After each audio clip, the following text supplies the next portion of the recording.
The next movement in the 24 form, Tai Chi, is called parting the wild horse's mane.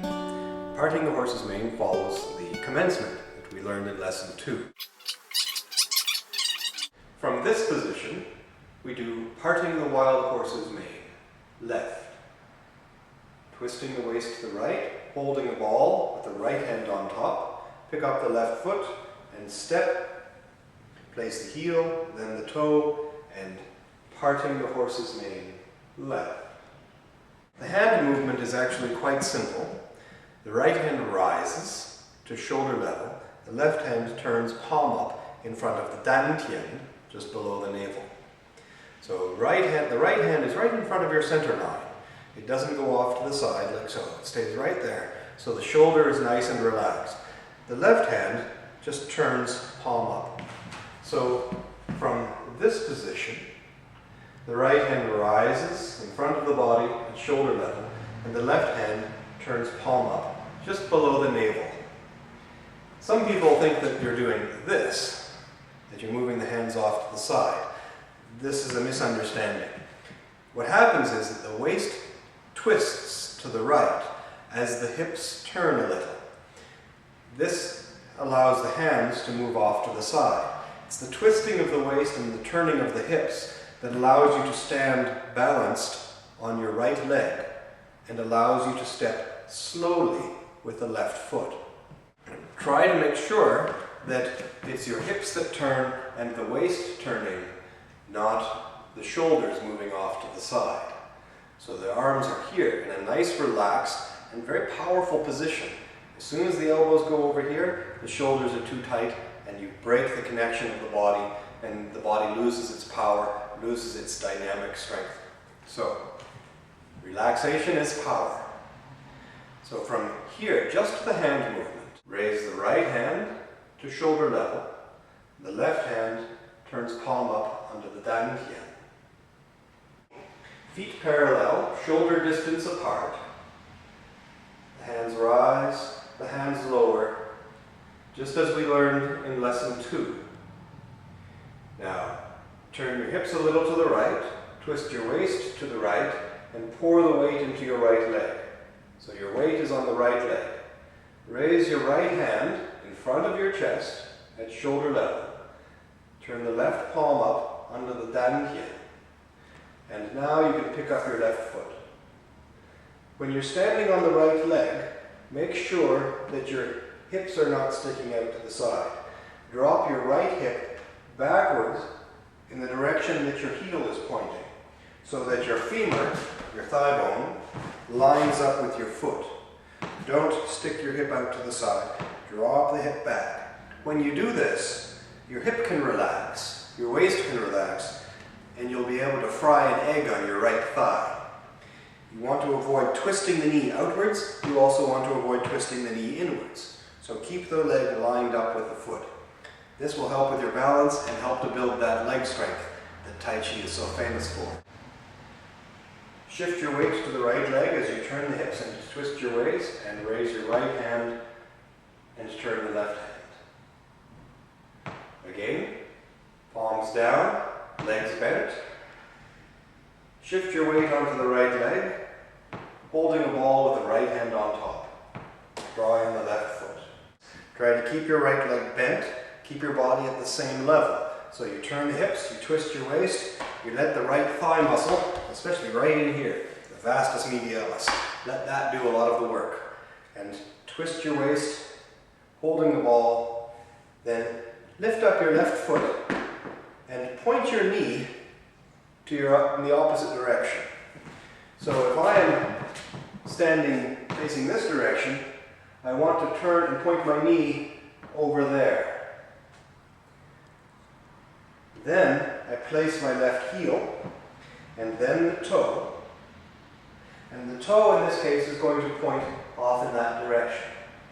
So I hold the ball, I step out, place the heel and point the toe over there to the left. Then put the toe down, and now we do parting the horse's mane, left.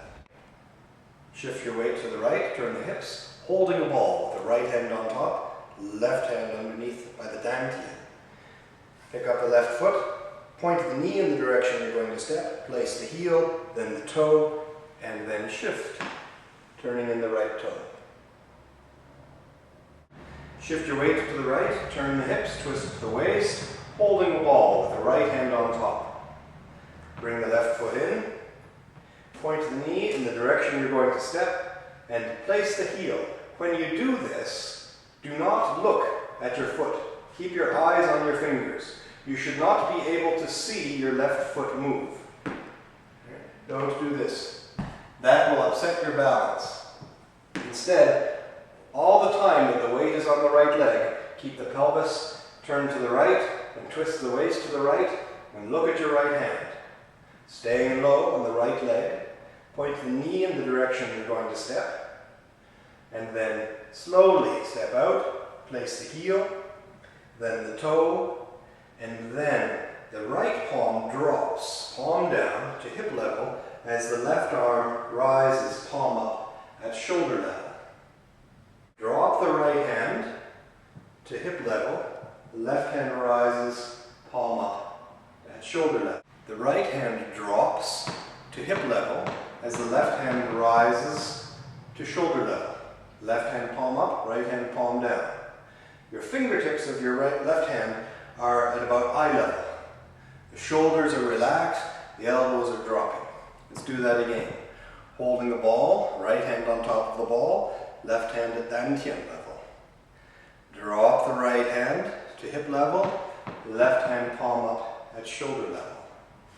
As you do this, you're shifting your weight and turning the hips so that the pelvis comes square with the weighted leg.